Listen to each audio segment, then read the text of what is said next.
Hello. I'm going to go ahead and show you a couple of steps that you can utilize to add a PayPal button to your website. Now, I'm going to be using a site example from a friend of mine who is starting a brand new website called Art by Sherry Diane.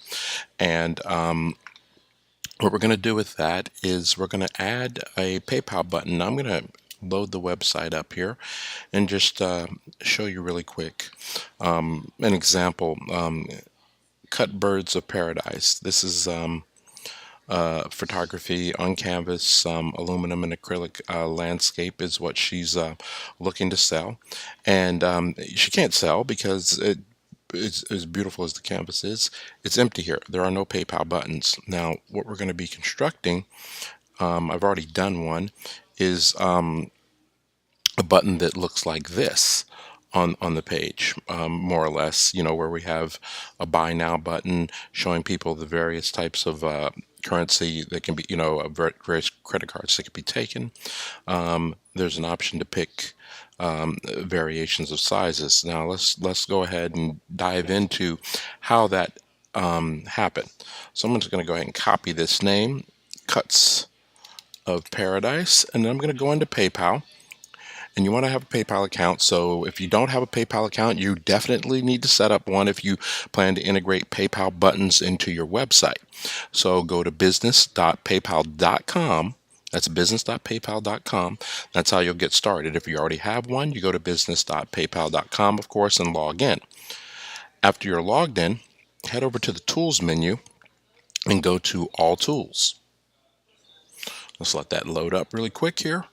Then we'll scroll down. There's all sorts of features. So I'm not going to go into everything that's available here today, but maybe I'll build out a series of videos to show everybody, what you can do from invoicing to reoccurring payments to virtual terminals.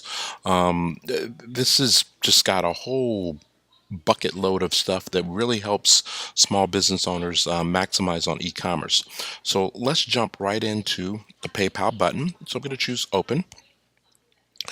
PayPal, it says let's make a PayPal button, right? So which button would you like? And today what we're going to do, a very simple um, exercise which lets you integrate a buy now button. So I'm going to go ahead and say I'm going to do the buy now button, and I click on that. After clicking on the buy now button, the button is already chosen, the type of button I want, which is the buy now. Item name, I'm going to go ahead and paste. I copied that item name, Cuts of Paradise. If you have an item number, a SKU number, or something that you utilize to track items, you would put that here. It is optional, so you won't get any bark back if you leave without putting that in. I'm going to set a price of $250 for the product. But at the moment I need more than one price, and the reason I need multiple prices is because she has various frame sizes that she makes available to the people who are buying. So I'm going to go ahead and add a drop down menu with price/options. Check that box, and then whatever you want to title this, I'm just going to title this for the right now frame sizes. Typed it before. Then I'm going to go through and I'm going to start to put in my options.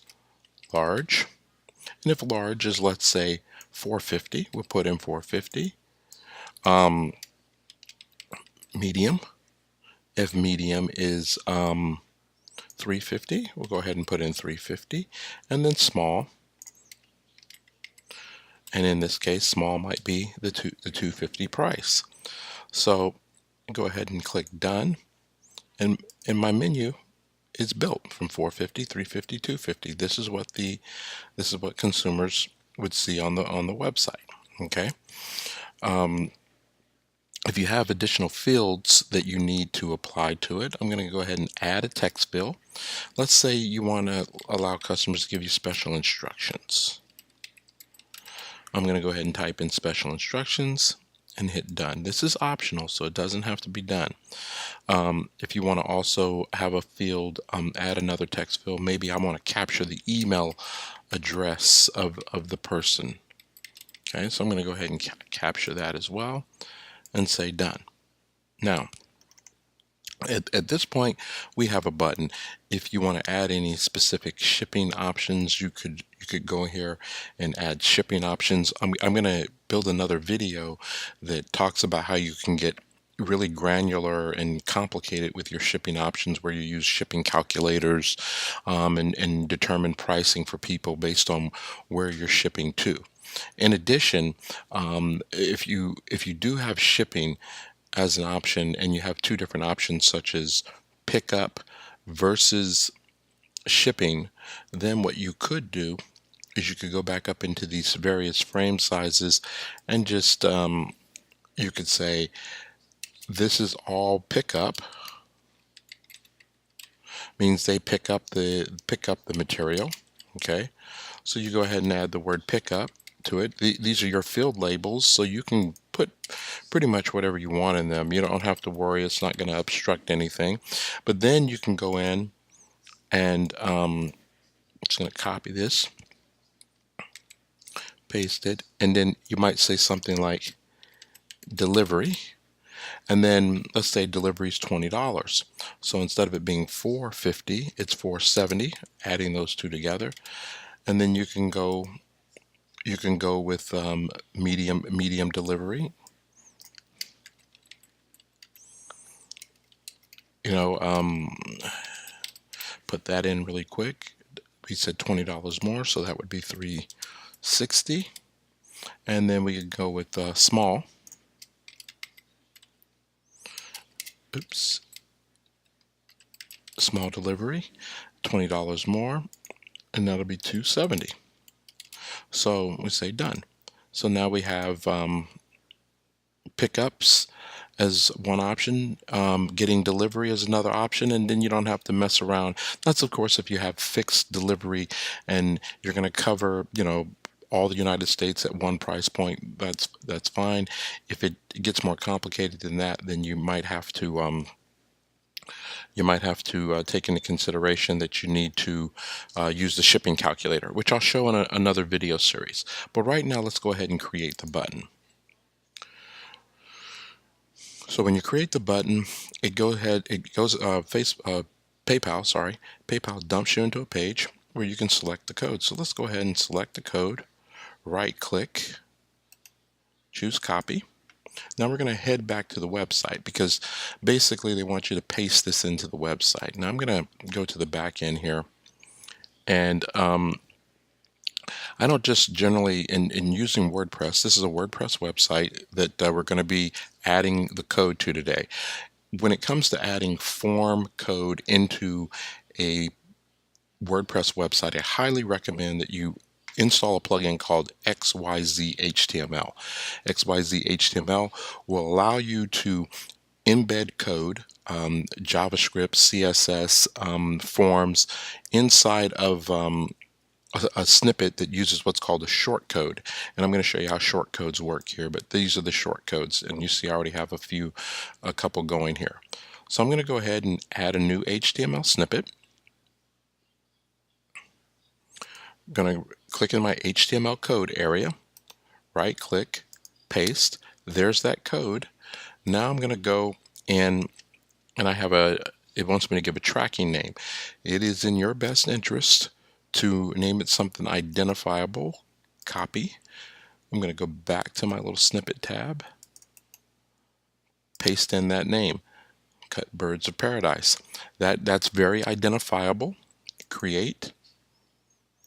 And the reason I want it to be identifiable, because we're going to do this for each of the products that is available in the portfolio, and as a result this list is going to get rather long. And because it's going to get rather long, we want to make sure that we have things clearly identifiable instead of using hectic numbers and trying to figure out what's what.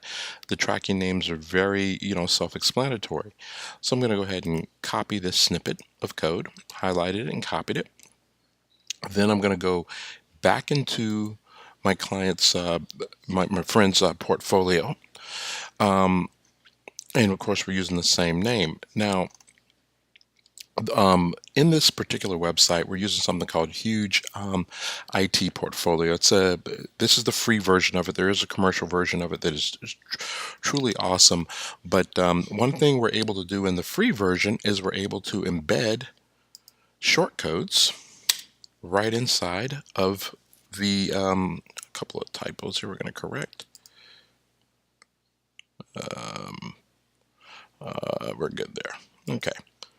What we're able to do is we're able to embed shortcode. So again, this is my friend's website. Then we're kind of helping her along and helping her get her website started. Now I'm going to show you this code as it is, XYZ the snippet. I'm going to go ahead and publish the catalog, save the portfolio, go back to the front end of the website. Gonna have to refresh it because this page is loaded and it doesn't just dynamically update. And then I click on it and I view. So we get these we get the button, we get the fields where we put for input, we get the drop down. Almost perfect. I have some cosmetic issues here. One, I prefer the button to be centered, and I prefer for these boxes, these box frames not to be there.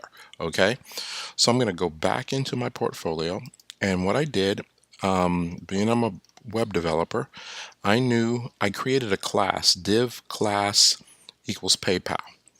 And what that does, I'm going to go ahead and put that in there because inside of this particular editor, we can put HTML code, class, PayPal. Now this helps anytime you're having a challenge. If you have a challenge doing something and you're running into a cosmetic issue on your website, please reach out to me. I'm more than happy to help you.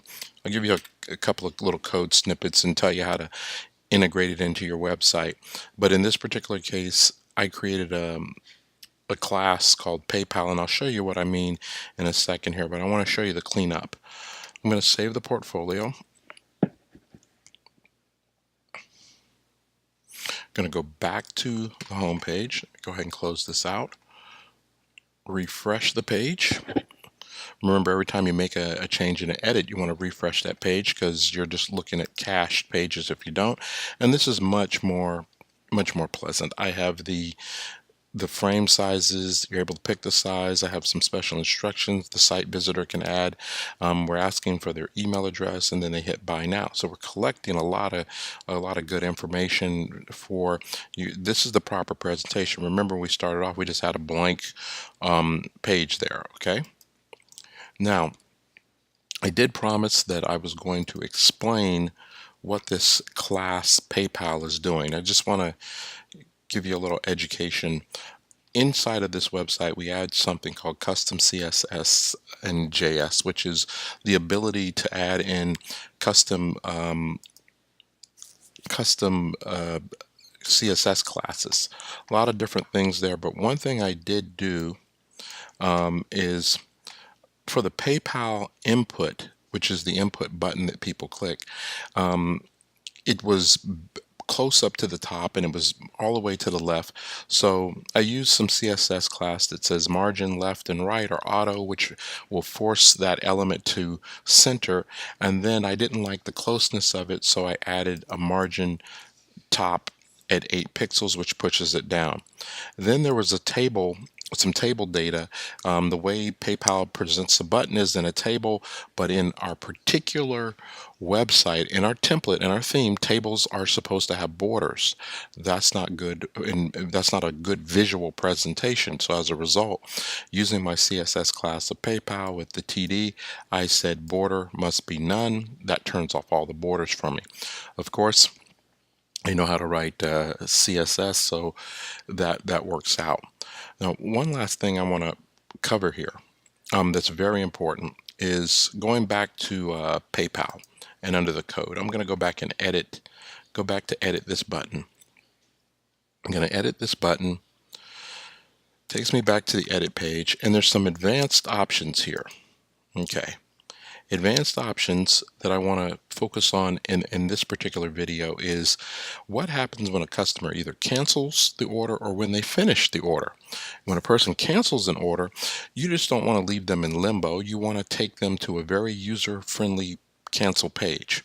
So let's jump back over to Sherry's website here, and I created a couple of pages. This again is WordPress, so you can do this with any of the other CMSs. You just create a page. I created a cancel order page, and I created a thank you page.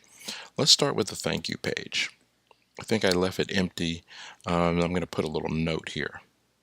Yeah, thank you. Thank you for shopping with us. Your order will be processed within 24 hours. Okay, something like that. You can get really descriptive with it. You can do a whole bunch of stuff. I'm just going to keep this simple because what you really want to grab here, or what you need to know in advance, is what's the URL to the landing page of the thank you. It can be anything you want it to be. I'm just going to go ahead and copy that. Go back over to PayPal. Take customer to, I'm going to go ahead and check these two on. I'm going to paste that URL in. Right click and paste, or whatever short keys you use. Example, but this is the thank you page. So when a person is finished with the checkout, they'll be redirected to this thank you page. That's very important to take the client somewhere. Don't leave them in limbo. If there's additional instructions you need to remind them of, if you have a one button click and you need to upsell them other products, that's a huge opportunity to build a thank you page that has other products embedded into that page. So a redirect to a thank you page can be awesome. Same with cancel. You can do the same thing with a cancel page. Let me go back, go get that URL. Let's stay here real quick. Let me do an update to this page. I don't remember clicking the update button. And then we're going to head on over to the other page. Of course, keep your pages written down. Know what your URLs are. Do not make a mistake. If you do, the person will end up with a 404 error. That's the worst thing that can happen to you after you complete a transaction with someone, is to send them to a page that tells them there's an error. That makes people either go to their credit card companies and cancel, or they get nervous and they double book the order because they think it didn't go through. So it's very important that you copy the URL, whether you visit the page yourself, copy it out of your backend. Copy that URL. Do not, what I'm recommending highly, do not copy it. Do not try to retype it. Typos happen all the time. It's very safe just to paste. There's no typos there. And I save the changes. After you mess with the button on the back end and you save changes, it's in your best interest to select the code again, copy it. I'm going to go back to the website, go back to my XYZ HTML, find that code, edit. Let's select all. Paste right over the top. Boom. You don't have to do anything else to the website. It updates the button. The same with price changes. So once you got the initial code embedded wherever it needs to go, in our case we're utilizing that code in our portfolio. I'm going to go back to our little portfolio. Really cool tool here again. Huge portfolio. I recommend you get it if you have lots of portfolio items to show. But I don't need to go back in. Let me just drag this down a little bit and edit this. This snippet is, as long as I don't change the name of my my snippet code, I'm good. But you do want to wrap it. I want to, you want to get some, if you want to control your styling, you do want to put some of your own coding around it. PayPal is generous enough to allow you to edit their code. Some people strip out CSS classes that try to overrule how they want the design to be. In this case, you can control the physical design of the HTML button HTML snippet code button long after it's left Facebook, which is really awesome. Facebook, I said Facebook again, long after it left PayPal, which is really, really, really awesome. So that is all I'm going to show today. There's tons of other things back, like to those cancel pages, how to recapture people who have basically abandoned a cart is what a cancel is almost about. You know, they start the process, they go to the checkout, and then something happens, and then they cancel. That's an abandoned cart. In traditional e-commerce websites, capturing abandoned carts is relatively easy.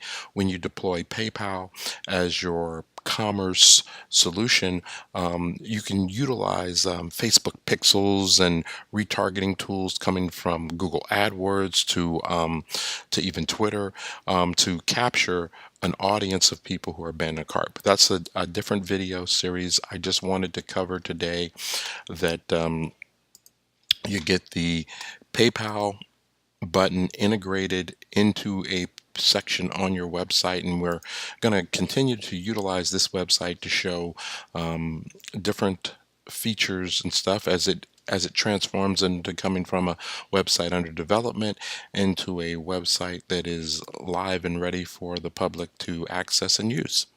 Thank you very much for watching.